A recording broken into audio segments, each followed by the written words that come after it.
الحمد لله رب العالمين والعاقبة للمتقين والصلاة والسلام على سيد الأنبياء والمرسلين وعلى آله وأصحابه وأزواجه أجمعين وعلى من تبعهم بإحسان إلى يوم الدين أما بعد فأعوذ بالله السميع العليم من الشيطان الرجيم بسم الله الرحمن الرحيم يا أيها الذين آمنوا اتقوا الله حق تقاته ولا تموتن إلا وأنتم مسلمون يا أيها الناس اتقوا ربكم الذي خلقكم من نفس واحدة وخلق منها زوجها وبث منهما رجالا كثيرا ونساء واتقوا الله الذي تساءلون به والأرحام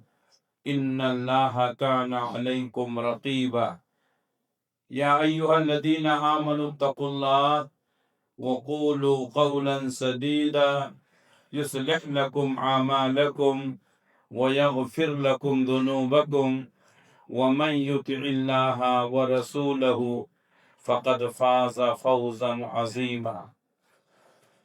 محترم حاضرین، آج کا یہ پروگرام جو ضلعی جمعیت اہل حدیث کولار، ہسکوٹا اور دوسری ضلعی جمعیتوں کے شمول کے ساتھ آج بتاریخ 3 اکتوبر 2025 بروز جمعہ بعد نماز عصر تا عشاء آپ کی اس مسجد میں مسجد نور علی نور کاڑگوڑی میں منعقد ہے، جس کی صدارت جمعیت اہل حدیث کی ایک معزز شخصیت فضلت الشیخ حافظ عبدالعظیم عمری مدنی حفظہ اللہ کر رہے ہیں، اور اس مجلس میں بہت سارے معزز اور موقر علماء کرام موجود ہیں جنہوں نے آپ سے خطاب کیا اور کچھ لوگ خطاب کرنے والے. ہم تمام کے حق میں دعا کرتے ہیں کہ اللہ رب العالمین سب کی کوششوں کو قبول فرمائے. ہماری اجتماعات میں الحمدللہ مرد حضرات کے ساتھ خواتین بھی شریک ہوتی ہیں، بلکہ اکثر یہ ہوتا ہے کہ مردوں کے مقابل میں خواتین کی تعداد زیادہ ہوتی ہے. مجھے آج کے اس پروگرام میں جس موضوع پر گفتگو کرنے کا حکم ہوا ہے وہ ہے اولاد کی تربیت میں ماؤں کا کردار. اولاد یہ اللہ کی نعمتوں میں بڑی عظیم نعمت ہے. ہر شخص یہ چاہتا ہے کہ اللہ تبارک و تعالی اس کو نیک اور صالح اولاد عطا کرے، اور یہی وجہ ہے کہ انبیاء کرام بھی اولاد کی تمنا کرتے تھے، اور اولاد زیادہ دن گزرنے کے بعد اگر اولاد نہیں ہوئی ہے تو اللہ تبارک و تعالیٰ سے التجا کرتے تھے، دعائیں کرتے تھے. خصوصاً حضرت ابراہیم علیہ السلام کی دعا مشہور ہے. ابراہیم علیہ السلام نے اللہ سے دعا کی، ربی حب لی من الصالحین، اے اللہ مجھے صالحین میں سے اولاد عطا فرما، نیک اولاد عطا فرما. حضرت زکریا علیہ السلام اللہ سے دعا کرتے تھے، ربی لا تذرنی فردا وانت خیر الوارثین، اے اللہ تو مجھے اکیلا مت چھوڑ، تو بہترین وارث ادا کرنے والا ہے. میرے بھائیوں، کہنے کا مقصد یہ ہے کہ ہر انسان کو اولاد کی تمنا ہوتی ہے.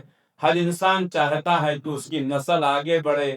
ہر انسان چاہتا ہے کہ اس کی زندگی کے مشن کو آگے بڑھانے والا، اس کے امپائر کو سنبھالنے والا اس کی اپنی اولاد ہو.